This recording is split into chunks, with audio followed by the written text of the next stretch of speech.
اٹھتے بیٹھتے آتے جاتے استغفر اللہ ربی استغفر اللہ الذی لا الہ الا ہو الحی القیوم واتوب الیہ استغفر اللہ ربی من کل ذنب واتوب الیہ.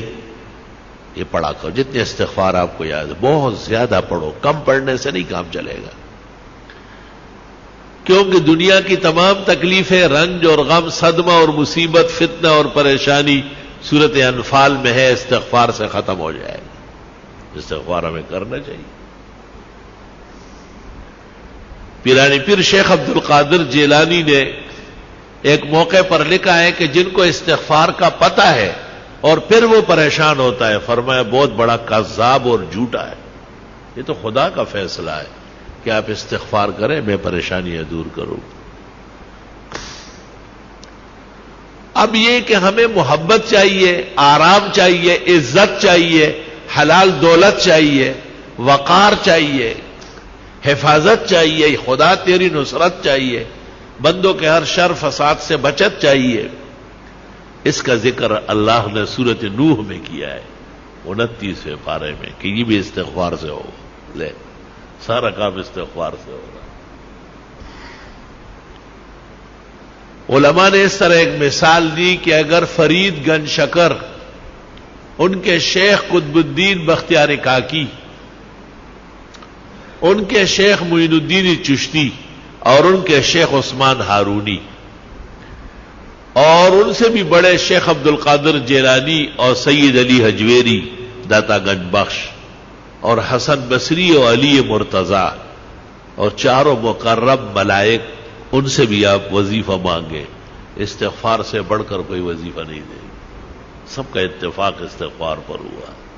استغفر اللہ ربی من کل ذنب واتوب الیہ استغفر اللہ الذی لا الہ الا هو الحی القیوم واتوب الیہ.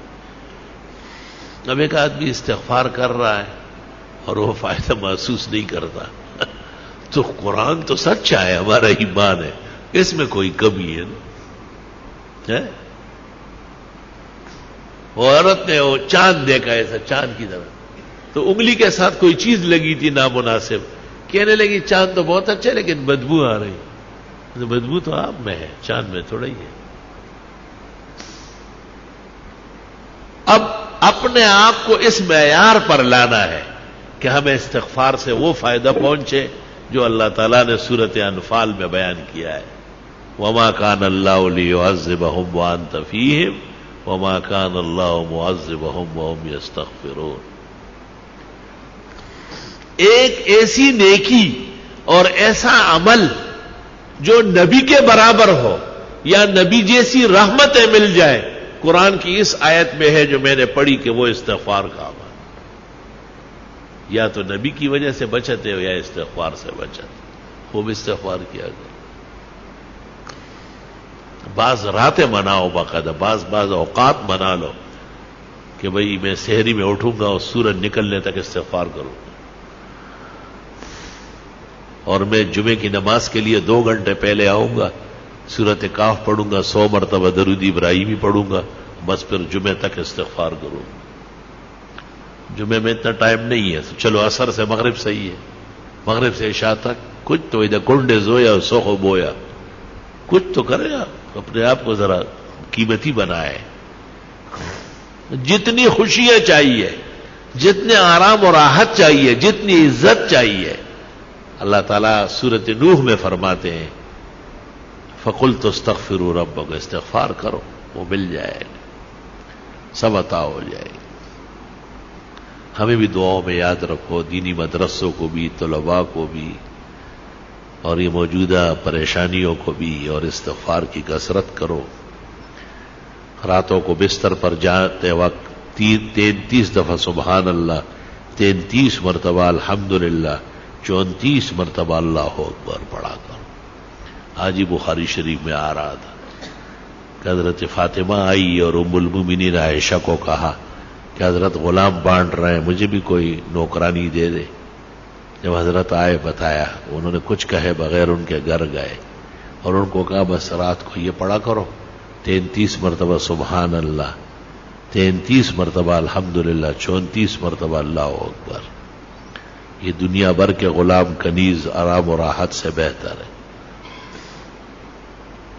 تسبیحات دائیں ہاتھ سے پڑھا کرو، بائیں ہاتھ سے اسلام میں کوئی تسبیح نہیں ہے.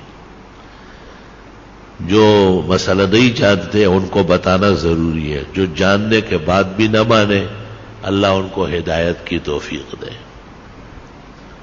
آپ کا کام اور ہمارا کام خیر آگے بڑھانا ہے، خیر منوانا ہماری ذمہ داری نہیں ہے. اللہ نے نبی کو کہا ہے انما علیک البلاغ وعلینا الحساب، آپ پہنچائیں، حساب میں خود کروں. تسبیحات جس طرح نمازوں کے بعد ہے اس سے زیادہ ضروری رات کو سوتے وقت ہے. بہتر ہے کہ باوضو ہو، بہتر ہے کہ پاک کپڑے پاک جسم ہو، بہتر ہے کہ بستر بھی صاف ستھرا پاک ہو، سفید پاک چادر بچھاؤ اس پر. بستر پر آنے کے بعد اگر کوئی حرج نہیں ہے، گرانی نہیں ہے، تو سورت الف لام میم سجدہ ایک بار اور سورت ملک ایک بار ہر رات کو پڑھنا سنت طریقہ ہے. قیامت کے دن شفاعت آسانی سے نصیب ہو جائے گی. قیامت کے دن کی تپش نہیں دیکھے گا، محسوس بھی نہیں کرے گا. لوگوں سے پوچھے گا کہ وہ قیامت کہاں ہے، وہ تکلیف کدھر ہے. فرشتے کہیں گے چل چل الف لام میم سجدہ اور سورہ ملک جو پڑھتے ہیں ان کو نہ قبر میں عذاب ہوتا ہے نہ میدان حشر میں ہوتا ہے. یا رب تیری کتنی عنایات و احسانات.